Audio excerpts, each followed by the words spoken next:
entre aspas, que diz que o rito sumário não existe mais, desde que o ano foi criado o rito sumaríssimo. O rito sumaríssimo foi criado no ano de 2000. Porque hoje só existiria na Justiça do Trabalho o rito sumaríssimo e o rito ordinário. Isto é mentira. E tanto é mentira que a prova da OAB, primeira fase agora, ela ressuscitou o rito sumário. Vocês não fazem ideia o que eu recebi de perguntas na minha página do Facebook se o rito sumário ainda existia. De pessoas, obviamente, que não foram meus alunos aqui no FMB, mas é uma página pública, a pessoa livre na internet e tal, e no meu cursinho disseram que o rito sumário não existia. Olha a minha situação. Eu digo, mas a lei não foi revogada. A lei existe. Se a lei existe, a possibilidade também existe. Ok? Então, essa questão pode vir. E aí, vamos lá. Cabe recurso no rito sumário? Não. Nenhum recurso trabalhista. Cabe ação rescisória? Não também. Cabe MS? Não também. Só cabe o extraordinário se a única decisão proferida pela Justiça do Trabalho afrontar a Constituição com repercussão geral. Nós temos uma súmula que é a 365, nela vocês já podem colocar a Lei 5584/70, porque a súmula 365 ela é do rito sumário, e a lei do rito sumário é a 5584/70, ok? É a mesma da justiça gratuita, a mesma lei da justiça gratuita. A última inicial que eu queria lembrá-los agora dessa primeira fase é a inicial de inquérito, né? Inquérito judicial. Inquérito judicial, para essa tua prova, ela seria muito interessante se fosse para dirigente sindical. Tá? Por quê? Porque agora, principalmente, se o dirigente sindical houvesse comunicado a candidatura ou a eleição na vigência do contrato, que não é mais em 24 horas. O dirigente sindical é um tema que tem muitos artigos para colocar, é um kit bastante extenso, então, por isso, ele já se torna um tema interessante para peças. Tá?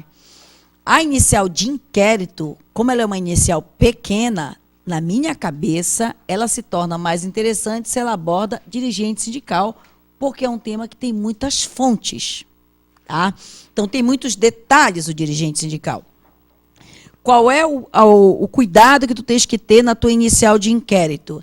A inicial de inquérito, tu tens que capitular a justa causa do empregado. E aí, o empregado estável, seja ele dirigente sindical, decenal ou portador de doença que cause discriminação, essa tarefa de capitular a justa causa do empregado é a mesma tarefa de capitular a falta grave do empregador. Pode ser que seja só uma linha, pode ser que sejam 2 alíneas, pode ser que sejam 3 alíneas. E se vocês acharam 4 condutas faltosas, coloquem as 4.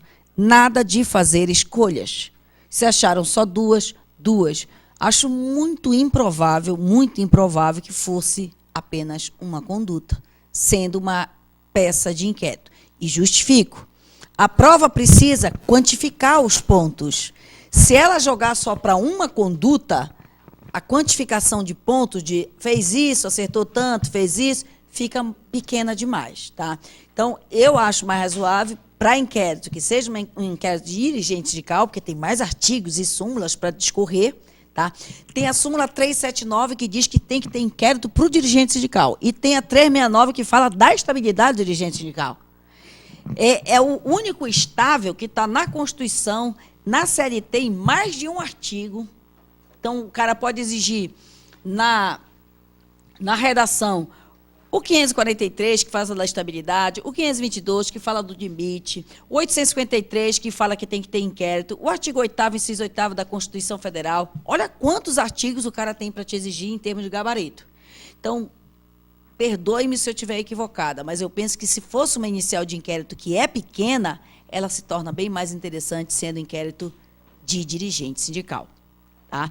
Sem contar ainda também que tem um período do mandato, que é outro artigo da CLT, que é o 515. Período de 3 anos mínimo do mandato, que vai te mandar para outro artigo. Então, por favor, chequem bem a súmula 369 de vocês, se está com todos os artigos relativos a dirigente sindical, que é um estável interessante para cair na inicial de inquérito.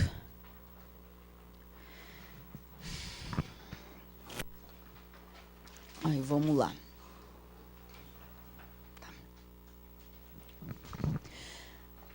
Ainda com observação de inicial, tem aquelas questões que valem para todas, aquelas preocupações que valem para todas. Preocupação número 1, justiça gratuita. Justiça gratuita, se tiver que requerer, lá é um requerimento, então não precisa vir na frente.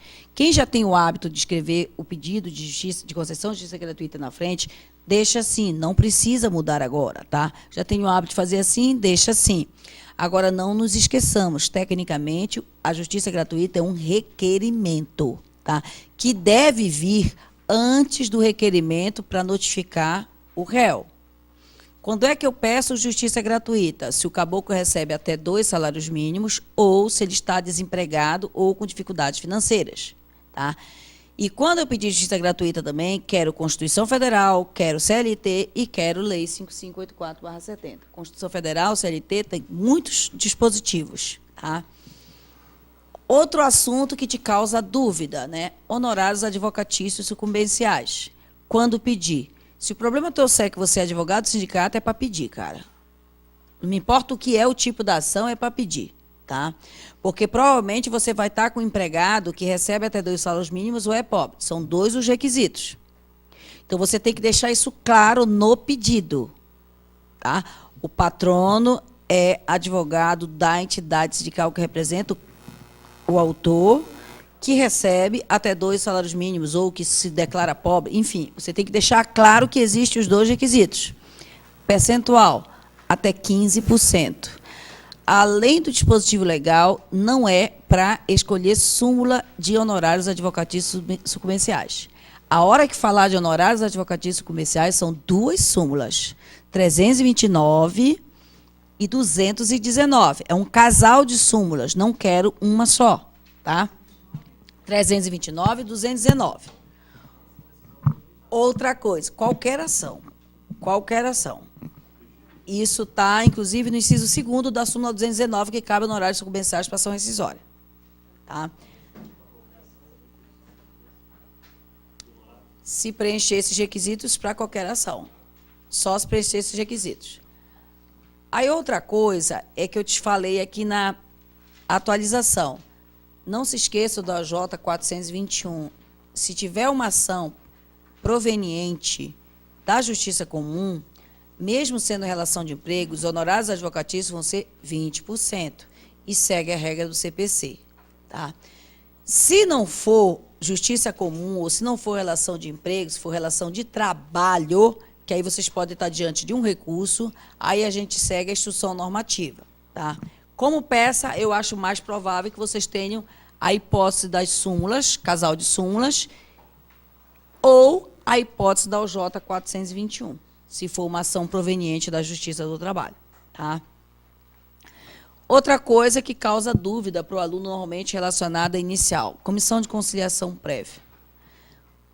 Não é para falar de comissão de conciliação prévia se a prova não trouxer um dado, uma dica, um cutucão para que tu fales. Tá? Não precisa perder tempo com aquele parágrafo doido de esclarece, não sei o quê, não esclarece nada. Se a prova não tem nenhuma menção à comissão de conciliação prévia, não é mais obrigatória a passagem. Demais disso, eu não posso pensar em comissão de conciliação prévia se é uma ação que pede a atuação privativa do juiz. Se é ação que pede rescisão indireta, não tem comissão de conciliação prévia, porque só o juiz pode rescindir. Se é ação que pede vínculo de emprego, não tem CCP. Se é ação que pede liminar, não tem CCP. Se é ação que pede tutela, não tem CCP. Se é ação de inquérito, também não tem CCP. Tá? Então, todas essas ações, que eu digo que são as ações não simples, daqui para cá, ó, nenhuma tem CCP. Quem pode arbitrar um dano? Só o juiz, gente. Então, isso não tem CCP. Esquece isso. Esquece CCP.